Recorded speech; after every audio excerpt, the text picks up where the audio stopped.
कि आपका जो इसमें बताया था कि इनका 3 कमांडिंग सेंटर था। तो इसमें पुर्तगालियों ने क्या किया, जो सामुद्रिक साम्राज्य था, माने कि भारत में उन्होंने क्या किया कि जो समुद्र था ना, ये पूरे समुद्र पे अपना राज्य मानना चाहता था और जमा दिया। उस पूरे समुद्र के साम्राज्य को उन्होंने एक नाम दिया, उसका नाम था एस्तादो द इंडिया। अक्सर एग्जाम में आता है एस्तादो द इंडिया क्या है। तो पुर्तगालियों के द्वारा समुद्र में किए गए राज्य को नाम, पूरे राज्य व्यवस्था को उन्होंने क्या नाम दिया था, एस्तादो द इंडिया।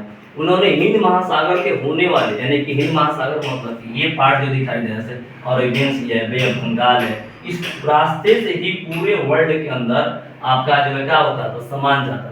और पूरे व्यापार, पूरे जो है व्यापारिक जहाज पे इनका पूरा कंट्रोलिंग हो गया था।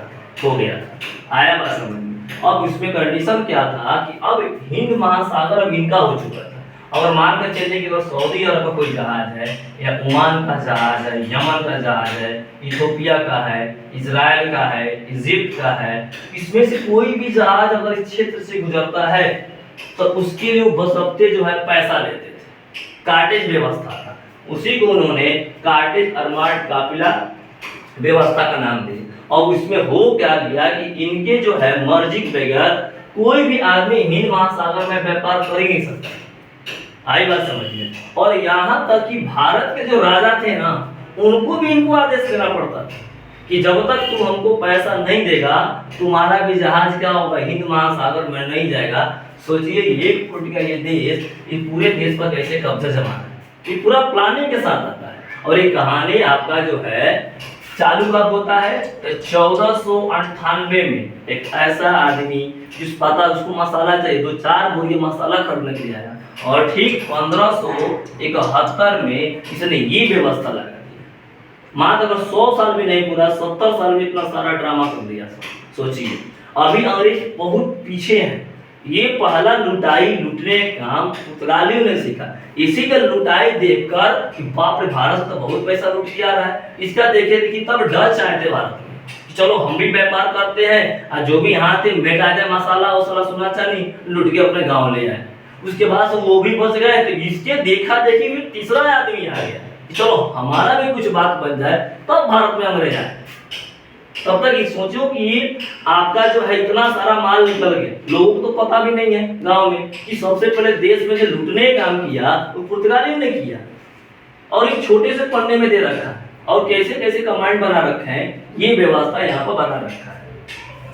आपको एक चीज और बता दिया जाए कि जो ये इनकी जो जहाज थी ना, जो ये जहाज, जो इसमें पानी जहाज जो चलता था, बशर्ते उसमें जो है परमिट लगता था। बिना परमिट के अरब सागर में कोई भी आदमी जहाज लेकर आ सकता है, न जा सकता है। किसके बगैर? आपके पुर्तगाली के बगैर। और पुर्तगाली अपने आप को सागर के स्वामी कहते थे, मैंने हम सागर के मालिक हैं। और ऐसा होता भी था।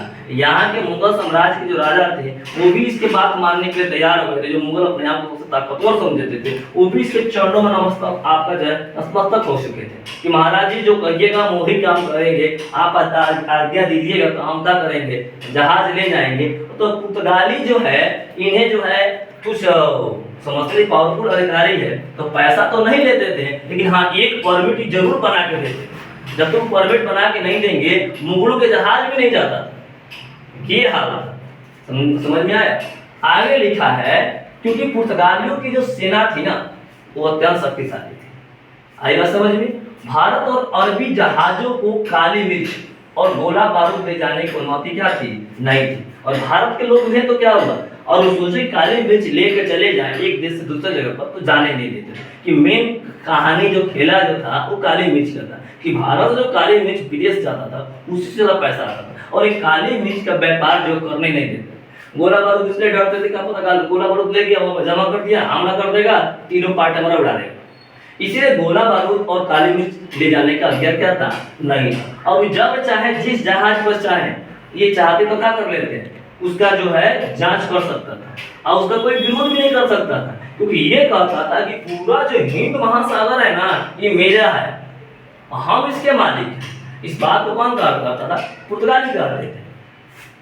अगला बात क्या था, जिसके कारण पुर्तगालियों का पूरे व्यापार पर क्या हो गया था, एक तरह से नियंत्रण हो गया था। और उसके बाद से यहाँ तक कि एक और काम करते थे, पुर्तगाली जो है ना, जो विदेशियों को जो जहाज जाता था, विदेशी का है कह सकते हैं, मतलब जो भी जो आपका जैसे कि मान के चलिए कि स्पेन हुआ, वेटिकन सिटी हुआ, इटली हुआ, ग्रीस हुआ, ये जो भी आपकी यूरोपियन कंट्री था, और यहाँ से जो जहाज गुजरता था तो उस जहाज का सुरक्षा देते थे, और इनको लग जाता था कि जहाज के अंदर में काली मिर्च है और गोला बारूद है, तो वह कोई जांच करने लगते थे और उसको अपने कब्जे में ले लिया करते थे। ये स्थिति है। आगे लिखा है, वो कहते थे कि समुद्री डाकुओं से हम क्या करेंगे, इनकी सुरक्षा करेंगे। दूसरा ये भी निश्चित करना रहता था कि कहीं ना कहीं कोई आदमी जो पुर्तगाल के खिलाफ जाकर कोई व्यापार तो नहीं कर रहा है, तो इसका भी ये काम करते थे। आगे बात समझिए, आगे देखिए। और सबसे बड़ी बात इसमें लिखा भी है कि मुगल बादशाह तक सूरत से गोवा, मैंने ऐसा तो समझिए, सूरत से गोवा तक जाने के लिए, भाई आपका जो ये आपका गुजरात में आपका सूरत है और यहाँ पर गोवा है, तो सूरत और गोवा से जाने के बीच में जो ये समुद्री मार्ग होता था, अरबियन सी था, इसमें जाने के लिए भी मुगल भी आपका जो पुर्तगालियों से क्या करते थे, परमिट लेते। तो लाइसेंस लेने का, जब तक वो लाइसेंस देगा नहीं तब तक क्या करेगा, ये लोग जाएगा नहीं।